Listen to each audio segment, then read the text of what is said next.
નગરસેવક પર ફાયરિંગ કરવાની ઘટના બની છે। અપક્ષ નગરસેવક પ્રજ્ઞેશ પટેલ પર અજાણ્યા શખ્સે ફાયરિંગ કર્યું હતું।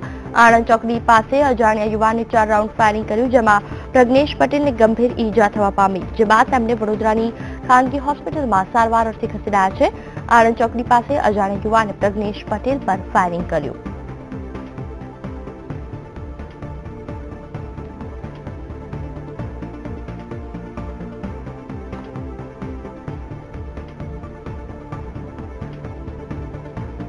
तो आनंद चौकड़ी પાસે 4 રાઉન્ડ ફાયરિંગ કરવામાં આવ્યું છે। પ્રજ્ઞેશ પટેલ પર 4 રાઉન્ડ ફાયરિંગ કરવામાં આવ્યું। અજાણ્યા શખ્સો દ્વારા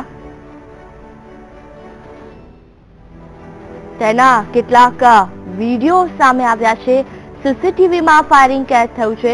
પોલીસ દ્વારા હાલ તપાસ થઈ રહી છે અને સવારમાં જ્યારે તે મંદિર જઈને ઘરે પરત ફરી રહ્યા હતા તે દરમિયાન કેટલાક શખ્સો આવ્યા, તેમનું નામ પૂછવામાં આવ્યું અને ત્યારબાદ તેમના પર 4 રાઉન્ડ ફાયરિંગ કરવામાં આવ્યું અને તેઓ ફરાર થઈ ગયા। આ વિશે વધુ વાતચીત કરવા માનુ ચાવડા ફોન લાઈન પર જોડાયા છે। માનુ, વાત કરવામાં આવે તો જે રીતે દ્રશ્યમાં દેખાઈ રહ્યું છે કે સવારે મંદિરથી ઘરે પરત ફરતી વખતે પ્રજ્ઞેશ પટેલ પર કેટલાક અજાણ્યા શખ્સો આવે છે અને ફાયરિંગ કરીને ચાલ્યા જાય છે।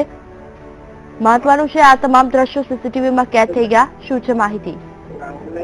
જુદી પ્રજ્ઞેશભાઈ વહેલી સવારે એમના ઘરથી બહાર નીકળતા જ અજાણ્યા બાઇક સવારો આવ્યા હતા અને ફાયરિંગ કર્યું હતું। 3 જેટલા રાઉન્ડ ફાયરિંગ કરવામાં આવ્યું છે। ગળાના ભાગે ગોળી વાગી છે। વડોદરાની સ્ટર્લિંગ હોસ્પિટલમાં એમને સારવાર અર્થે ખસેડવામાં આવ્યા છે।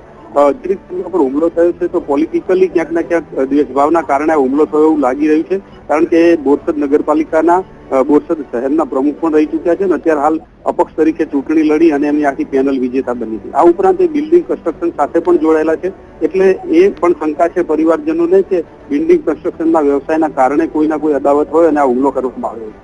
જે રીતે પોલીસને સીસીટીવી ફૂટેજ મળ્યા છે એમાં વાહન ચાલક પણ સ્પષ્ટ દેખાય છે, એટલે ક્યાંક ને ક્યાંક પોલીસ પણ એક નજીક છે। આ ગુનેગાર કોણ છે, હુમલાખોર કોણ છે એના નજીકમાં છે। થોડા સમયમાં જ બોરસદ પોલીસ પણ અહીંયા સ્ટર્લિંગ હોસ્પિટલ ખાતે આવી છે અને તપાસ કરી રહી છે, એટલે પોલીસ પણ આ દિશામાં તપાસ કરી રહી છે। અત્યારે પ્રજ્ઞેશભાઈની સારવાર ચાલી રહી છે। એમની તબિયત ખૂબ જ નાજુક છે, પરંતુ ડોક્ટરનું કહેવું એવું છે કે કોઈ ચિંતાનો વિષય નથી અને રાહત થઈ જશે। અત્યારે હાલ આ સ્થિતિ છે। જી બિલકુલ, તમામ જાણકારી બદલ માનુ આપના ખૂબ ખૂબ આભાર।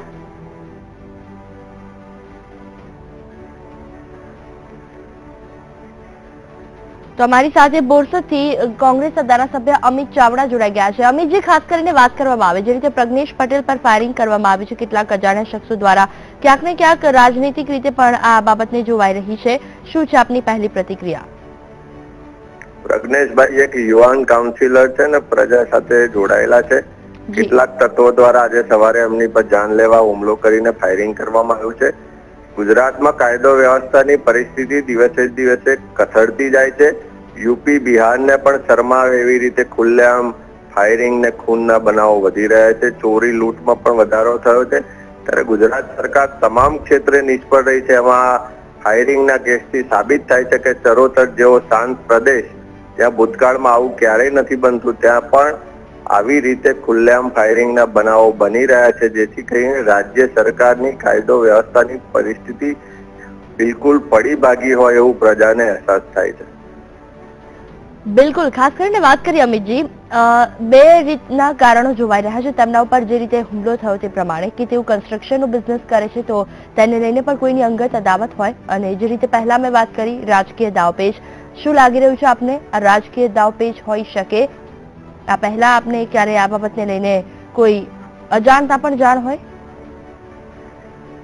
હુમલો કયા કારણસર થયો એ તો પોલીસ તપાસ બાદ બહાર આવશે, પણ મારે તો એટલું જ કહેવું છે કે કોઈ વ્યક્તિ પર એ પણ જાહેર જીવનમાં કામ કરનારા વ્યક્તિ પર ખુલ્લેઆમ ફાયરિંગ થાય અને એને ખૂબ નજીકથી કપાળમાં ગોળી મારવાનો પ્રયત્ન થાય, ત્યારે મને ચોક્કસ લાગે છે કે ગુજરાતમાં પોલીસ કે કાયદાની કોઈને બીક રહી નથી। જી બિલકુલ, વીટીવી સાથે વાતચીત કરવા બદલ આપનો આભાર। તમારી સાથે હતા બોરસદના ધારાસભ્ય અમિતભાઈ ચાવડા, જેમણે વાત કરી કે પોલીસ દ્વારા જો ખાસ પેટ્રોલિંગ કરવામાં આવતું હોય અને ધ્યાન રાખવામાં આવતું હોય તેમ છતાં યુપી અને બિહારની જેમ જો ખુલ્લેઆમ ગુજરાતમાં પણ આટલા શાંત વિસ્તારમાં ગોળીબાર થઈ શકતો હોય તો ક્યાંક ને ક્યાંક પોલીસની કામગીરી પર ચોક્કસથી સવાલ ઉઠે છે।